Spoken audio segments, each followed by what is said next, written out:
you mentioned this before, Dave. Riding that Corona wave was Hulu with Big Time Adolescence dropping a week early, because they wanted people to watch this, and people had nothing else to watch this weekend. And it's dropped at Sundance this past year, and Hulu scooped it up, starring Pete Davidson. Sundance last year, 2019. Last year, 2019. Yeah. And we've been waiting over a year. That's about as long as it gets for a Sundance for release. So it's been a minute. Hulu didn't have it until like last fall either. It's been a while. And we've been talking quite a bit about Pete Davidson recently because we just talked about a stand-up special. Check out that breakout. Dave, was this worth the wait for you? Because this has pretty good reviews online. 88% Rotten Tomatoes, fairly positive, 6.9 Metacritic, I believe. Was this worth the wait for you, though? I liked it a lot, yeah. I think it was playing really into Pete's strengths. We talked a lot about Live from New York, about Pete's, I guess, lack of really refinement as a stand-up comic, and then kind of talked more about his overall personality and the SNL news he had been making waves with recently. And that special was directed by the director of Big Time Adolescence, Jason, was it Olshay or Orley? Fuck, can't read my notes. Jason Orley. Yeah, this is his feature debut. I think it's pretty strong debut. It's a solid front to back coming of age story, and I think Pete it wasn't like stunt cast in this. It's like, oh, Pete Davidson's hot, let's get him in a movie. It seemed like he was kind of well suited for this role, as playing into the persona he kind of has as kind of like that like dirt baggy bro, and a lot buoyed with Griffin Gluck, who we remember from American Vandal, among other things. I found it funny, and that's obviously what we want from Pete at the end of the day. But again, solid coming of age story. I guess plotting wise, nothing is like super out of this world. It's like, I guess it's a predictable narrative arc, but I enjoy it front to back. It's only 90 minutes, but the rest of the cast is enjoyable too. You have Machine Gun Kelly just kind of chilling, saying some jokes. Sydney Sweeney, of course, who we know from Euphoria, and Thomas Barbuska, who I feel like people have known a long time since he was on The League. And but also course, Project X, right? No, he's not. Isn't he the friend? No, he's not Project X. You're thinking of funny. The guy you're thinking of from Project X was in Mindhunter as one of the serial killers. I forget his name. Oh, you're right. He's too old. This guy, this kid reminded me just of that guy. No, I 100% agree. Yeah, and John Cryer is the dad. Haven't seen much of him. And shout out John Cryer retweeting me on Twitter. Didn't even add him. He's just searching for Big Time Adolescence, like retweet. I thought this was pretty good, and where I actually probably what the choice I like the most is kind of what I expected to be happening with this plot. And I guess if you don't want the plot spoiled too much, check it out, or fast forward a little bit. Was I expected there to be that moment where they both kind of go their separate ways, but they come back together, and Pete's really made his choices, and he's start finally improving his life and taking things seriously, and so is Mo, and they have a conversation. It seems like it's going that way, and then nope, you find out that the character Pete Davidson plays, Zeke, is still a fuck up and just a loser. Yep. And, I didn't write it yet. Really it's in my head. Right. Yep. It's all maybes and what ifs, and I think that last shot of Mo kind of driving away, and you just see Zeke kind of fading in the background is an apt ending, but also one that I didn't expect, because I kind of expected just a happy overall ending. And overall, I thought the performances were pretty good.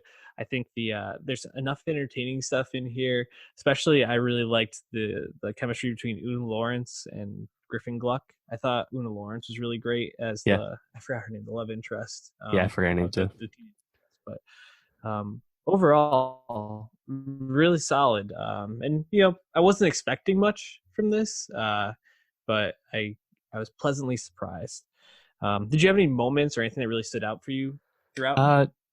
yeah, it's kind of funny. Like early on, you the movie kind of it shows you that it's I think a little more hip to how things work and understands how relationships are these days. Where uh, Zeke has his Mo's sister, I believe it was, breaks up with him early on in the movie, and he's like, and Zeke's like, oh, "What? I just liked her picture.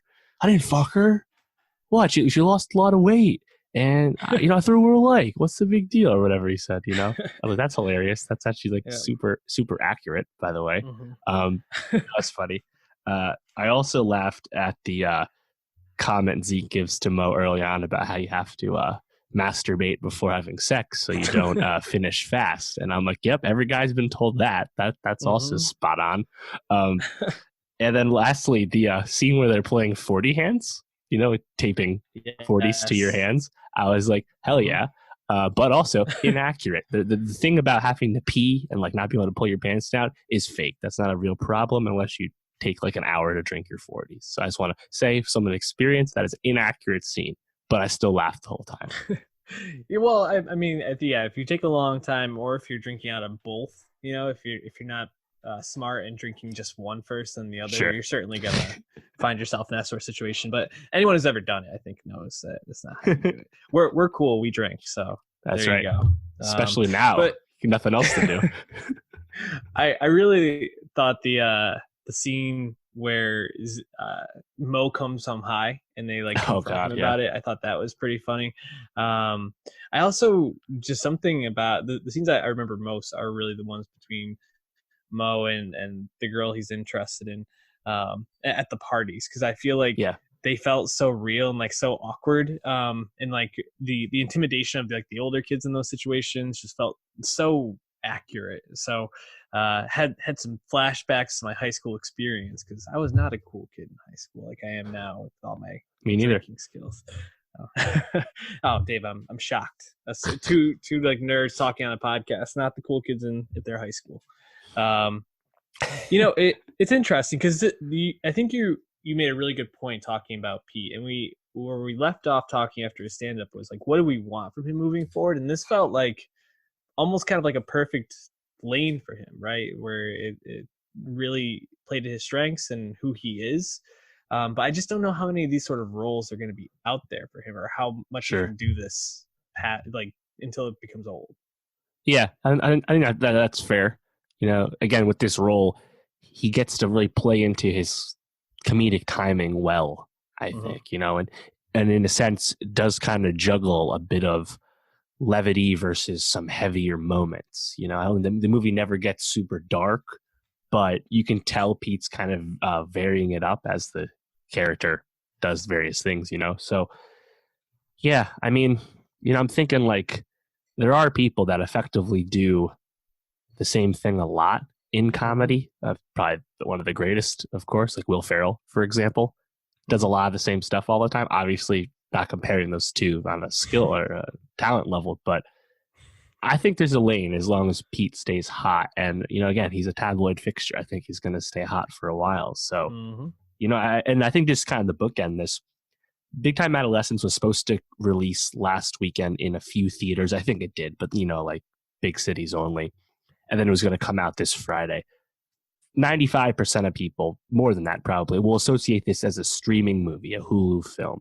Mm-hmm. And I'd say Big Time Adolescence is definitely towards the top of people's lists because I think we have a lower expectation for things we watch on streaming and For sure. more of a tolerance for mediocrity.